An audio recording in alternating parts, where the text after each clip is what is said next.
Hey guys, Drifter here. Welcome to Black Ops 3 In Depth. In today's episode, we're going to be reviewing the Locus sniper rifle. This is by far the most popular sniper rifle in Black Ops 3. It gets the most used, and it's actually the one that I see most online in any game mode for good reason. The sniper rifle has a lot of good things going for it, and as a matter of fact, I actually managed to get some good gameplay with it for once, even though snipers really aren't my jam. We'll start straight off with the damage. The base damage is 95, which is average for the class. That would be really high for any other COD game. But Black Ops 3 has some big boys. However, the base damage is not very important except when it comes to shooting down kill streaks, though I wouldn't recommend shooting down kill streaks with the sniper rifle because the Drakon and the P06 and LMGs just do a much better job.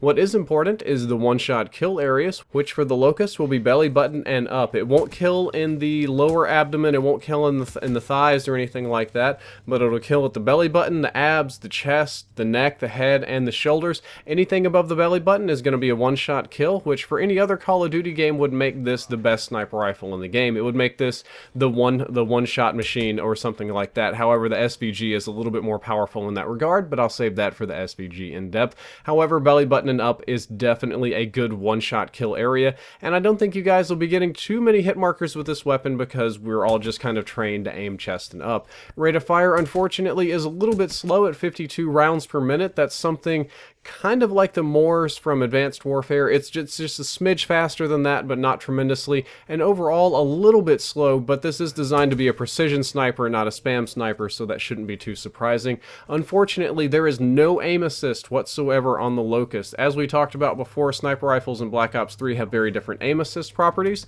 and if you look into the code, it has aim assist, blah blah blah, range, whatever, and it just says 0, as in there is 0 aim assist, as in the aim assist mechanic has been completely removed from the sniper rifle, which won't make any difference at all to you PC players, but it'll make a world of difference to console players. Makes it very difficult to aim with. There's no sticky aim, no aim slowdown, no aim assist, no nothing. That means when people are sidestepping left and right, when they're flying through the air, they are much harder to hit because this is what kind of throws me off about it. It just handles differently than every other weapon because every single weapon in the game has an aim slowdown or a slight stickiness to the aim, so you learn how to lock on targets in a certain way. You learn how to aim in a certain way, and this gun is just completely the opposite of that. So in order to learn how to aim on the Locust with no aim assist, you just kind of have to relearn how to aim in Call of Duty, which can be occasionally very annoying. The recoil on this weapon isn't really applicable. I put NA for not applicable because it shoots so slowly, and almost everybody's going to zoom out and then zoom back in before they shoot again because they've watched too many quickscoping montages. It's going to be perfectly resettled before your next shot, so the only effect the recoil has is just to shake your sights a little bit. Aim down sights time, 340 milliseconds, fastest in class. That is very good, and I think that's one of the main reasons that people like the Locust. This weapon can ADS very quickly. If you don't like spam snipers, but you do like to kind of snipe aggressively or quickscope, or we'll just say, you know what, I'm not going to pretend. A lot of people just like to quickscope. They like to trick shot. They like to do sniper stuff.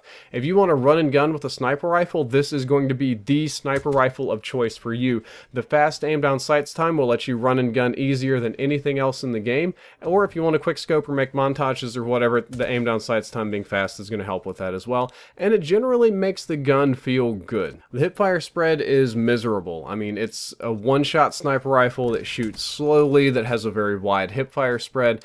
I would pretty much never recommend hip-firing the Locust. You're almost never gonna hit anything. I mean, hip-firing this weapon's kind of like buying a lottery ticket. Yeah, one guy might hit and come and look like a hero or whatever, but the rest of you are just gonna come home empty-handed and feel stupid. Just don't do it. Absolutely not worth it. Go for a quick scope or some melees or something. Just, I don't know, hip-firing isn't gonna do it. And on the Locust, I actually prefer the normal scope or the default scope. I don't really like the low zoom optics very much. I just like to actually snipe with this weapon at long ranges, so I like the long range scope quite a lot. Thermal's okay, but you know, I don't really need an ELO or a recon or anything. I just like to pick people off at long ranges, and it's got a decent enough zoom that I can use it up close if I have to, so I would recommend the normal scope for most engagements. Anything else, maybe like, okay, so run an ELO scope if you're going to play Combine or something like that, but on any normal map you won't need it. Magazine size is 10, extended mags will bring you up to 14.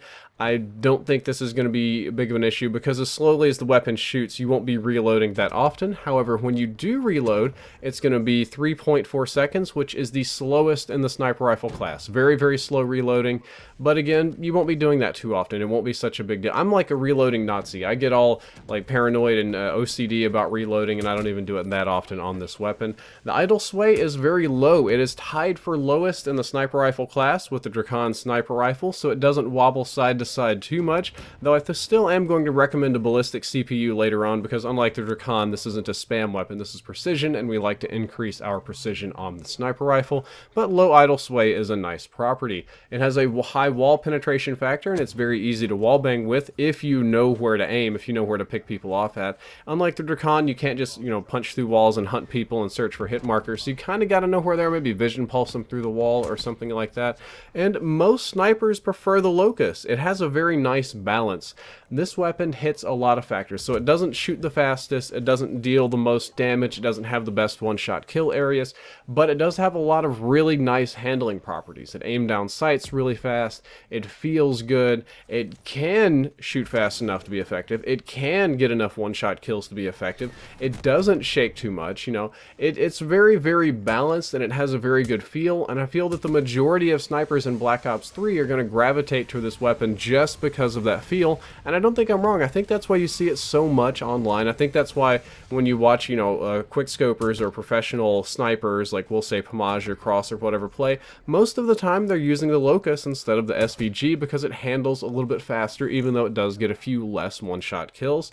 And I do think the Locus can be very hard to use, though. It's going to take a lot of practice to master this weapon because of the new type of auto-aim, or lack thereof, on sniper rifles, because it aims differently than any other weapon. Because you kind of have to relearn how to aim with a sniper rifle. With the Locus, you're going to screw this up a lot, especially at first. Like, I still screwed it up a good bit. Like, the gameplay you're seeing here were not my first games with the Locus. Like, I had to put in some work to kind of learn how to use this to get any decent clips. But once I did, it wasn't that bad, right? Like, the more you practice with this weapon, the better you will get at it. Of course, that's with everything in life. And as for how I think it's best with just a suppressor and ballistic CPU if you want it. Suppressor is best on any sniper rifle because there's no negative side effects whatsoever. It doesn't change your one-shot kill areas or anything. And the ballistic CPU is just kind of nice. I use it at long ranges. I really hate idle sway, and even though the idle sway is pretty low, I do like taking it down to 0. It helps me be very, very precise with the weapon. I think you'll like it too, but ultimately it's not really necessary. Stock isn't too bad either, but it does shake the sights a bit when I kind of sidestep. Guys, that is all for this in-depth episode. I hope that you enjoyed it, and I hope that you learned something useful. If you did, don't forget to like, favorite, and subscribe. The previous episode is on the Drakon sniper rifle, and the next episode is going to be a little bit more fun because it's on the burst sniper, the P06. Drifter out.